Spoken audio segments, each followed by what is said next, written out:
Stephen! I thought you were dead! Fucking hell!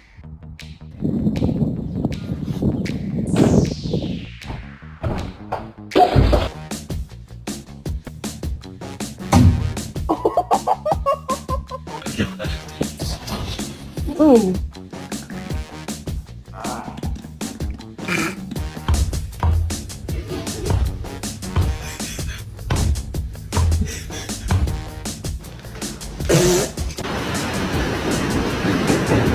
Are you hungry?